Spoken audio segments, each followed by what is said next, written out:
Nerderotic.com. Welcome back to Nerderotic. My name is Gary Beekler, and I come to you from Nerderotic.com, and it is time to cover the Orville Season 2, Episode 5, All the World is Birthday Cake. And yes, we have done a live stream, and we do those every week after it airs, and you can go check them out. For those of you who don't want to sit through the entire live stream, I do a shorter recorded video 1 to 2 days after it airs when I have time, and here we are. So let's get right to it. Fair warning, there will be spoilers ahead and probably some jump cuts, and not that I'm the biggest fan of those things, because I try to adhere to some quality on this channel. Okay, I can hear you laughing right now.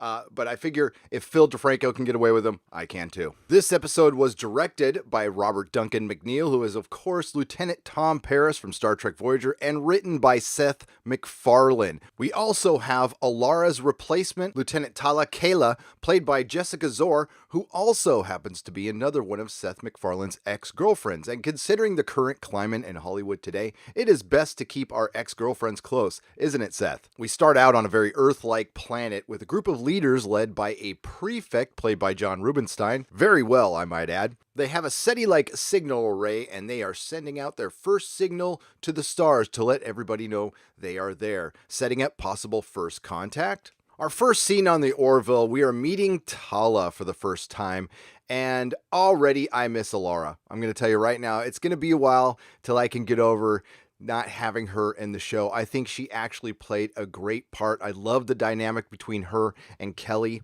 Although it's a bit typical nowadays, the subversion of expectations, having this little girl being really strong. But the way she carried herself in the show was really funny. And I know a lot of people like Halston Sage because she was attractive, but I'm sorry, she's a child, okay? She's a child to me. That's not the way. I liked her in the show because I thought she actually acted well and did a good job. So it's going to take me a while, kind of like when they change a doctor on Doctor Who, to get used to it, except for the recent doctor. And this is a curious thing with the Orville. We had a major character change. While this is still a very young show, still trying to find its feet, it had a very, very good first season.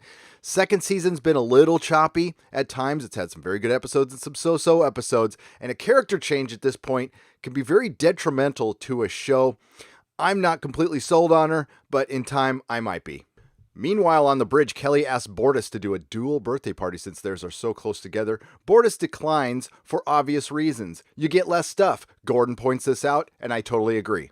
Then Tala receives a signal from the Gamma Valorum system on old-time microwaves asking if anybody is out there, and it's time for first contact, and everybody on the Orville is extremely excited. High fives all around. As Captain Ed Mercer, Kelly, Bortus, Tala, and Dr. Finn fly down to the planet, not knowing much about it at this point, they just know they have landing coordinates. The music you hear might sound familiar because it is. It sounds almost exactly like James Horner's Star Trek II: The Wrath of Khan soundtrack. I can highly recommend this. One of the greatest soundtracks ever put to vinyl. They land on the planet, then Kelly and Ed play with the fact that they could change their names for fun, but decide not to do it at last minute, and they meet the prefect, and they find out that they are on Rigor 2, and everything on the surface looks great. They mention the fact that there are a lot of species out there in the galaxy, and some are not friendly, so it's best that the Union answer the call. The crew splits up to tour the planet, and Dr. Finn and Tala go to the hospital, and they notice that there is a lot of emergency C-sections going on, despite the mother and baby being perfectly healthy. Dr. Finn asks the doctor who is taking them on a tour what is the reason for this, and he says so they aren't born Gilliac, and he suspects they might not know what that means. They might have a different word for it, but they should know what it is, and Gilliacs are prone to violence and destructive behavior, and we try to prevent them at all costs. So he says, I find it strange that they might have one different word, but they're understanding each other in perfect English, so I guess there's some form of universal translator in play here that they haven't mentioned.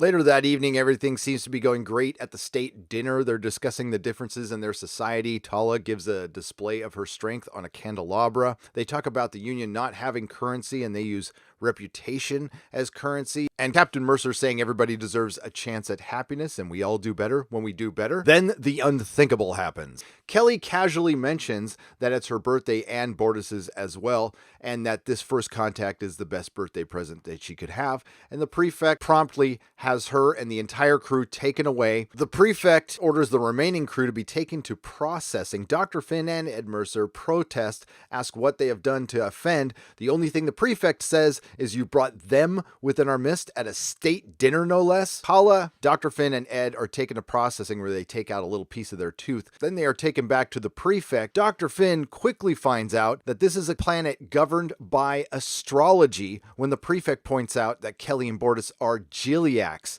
and she had heard that term before.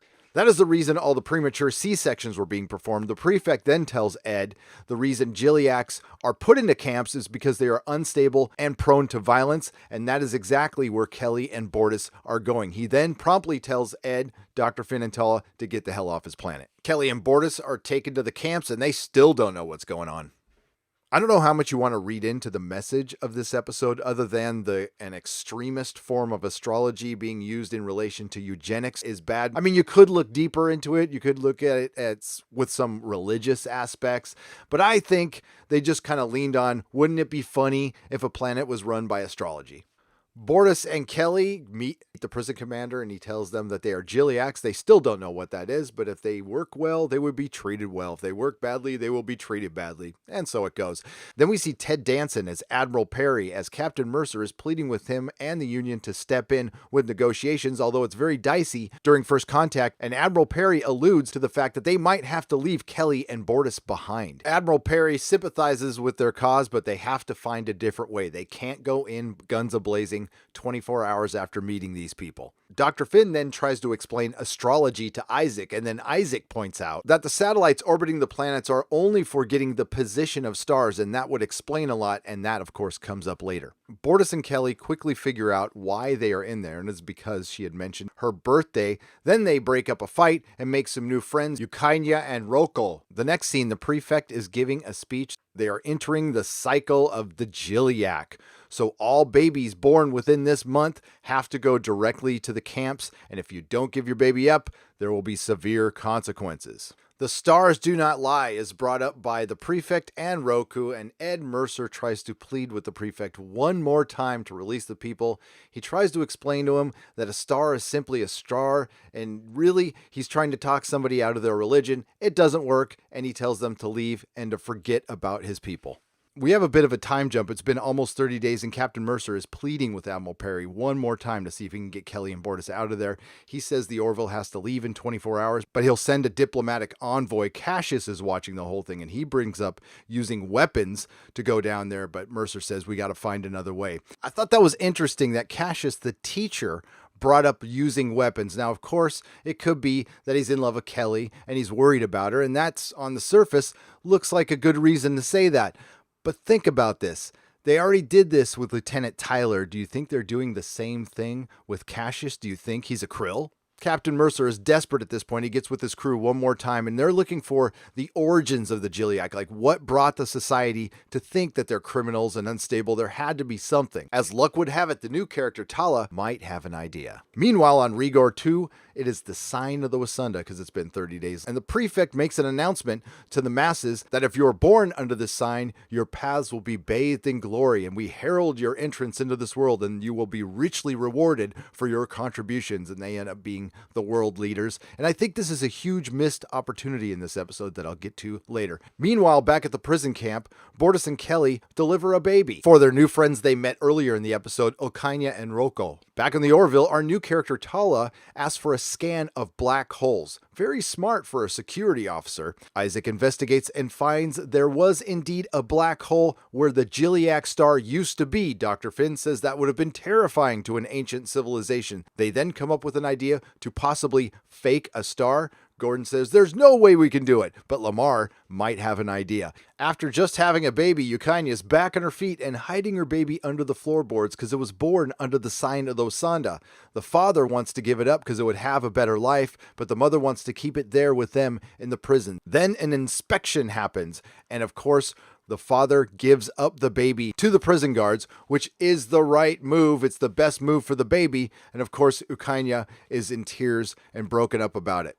As Bortus and Kelly look on helplessly, Lamar devises a solar sail that would have micro-stabilizers that can last forever to simulate the Giliac star, and it would look like that the star has returned, leading the Rigorians to let Kelly and Bortus go. After watching the baby getting taken away, Kelly decides that it's within the rules of first contact to act like a Jiliak and escape violently, and they rack up a kill count. Just look at those gun-firing duck lips. Kelly and Bortus's kill count: 1, 2, 3, 4, 5, 6, 7, 8, 9, 10, 11, 12. Now, a couple of those people could be mortally wounded, but I'm going to call them kills, and I guess that would be breaking the rules of first contact. Kelly and Bortus are set to be executed on the spot by the prison commander, with all the Jiliaks in the prison looking on. Meanwhile, Lamar and Gordon release the solar sail, and just in time, right before they're going to execute Kelly and Bortus, one of the Jiliaks viewing the execution notices a star in the sky.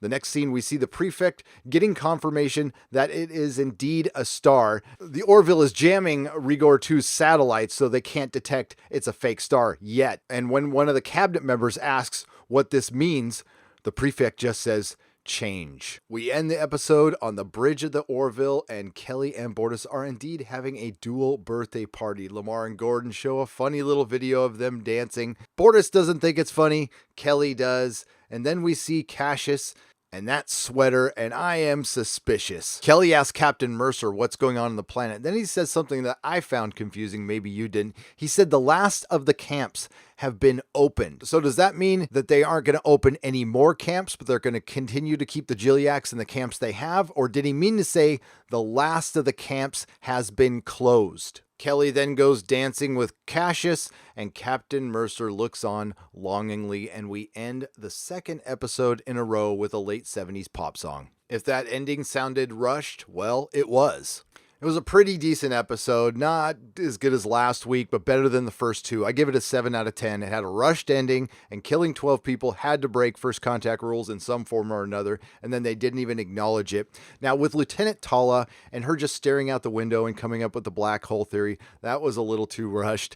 And Lamar coming up with the solar sail just out of nowhere, and it just works. And they all wrap this up in like a few minutes.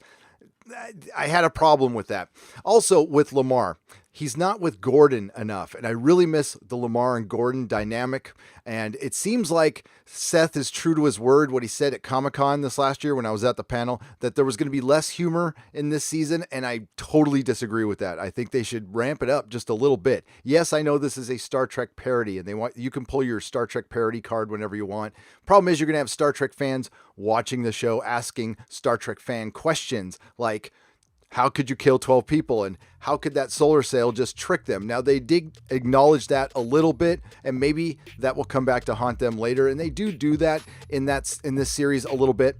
But overall, it's pretty good. It's a choppy season so far, folks. I love the Orville. I want it to do well. I think it was a huge missed opportunity to have a planet run by astrology and not really dive into that, have superstitions, mess with different signs. There was a lot of places you could have gone, and they just didn't. They wasted so much time introducing the Rigorians. They could have cut that whole part out in the beginning. I have to acknowledge again that Seth hiring his ex-girlfriends to be in a show is hilarious and a bit genius. If you like what you heard, please like, share, and subscribe. If you didn't like what you heard, hey, thanks for listening this long. I have a website, nerdrotic.com. That's where our live stream schedule is. We cover Star Trek Discovery and the Orville live after it airs. Susan Layton from 1428elm.com joins me for the Orville recaps. And again, if you don't like the live streams, that's why I record these short videos. I want you all to have a great day, and we'll see you next time. May the small folks sing songs of your greatness.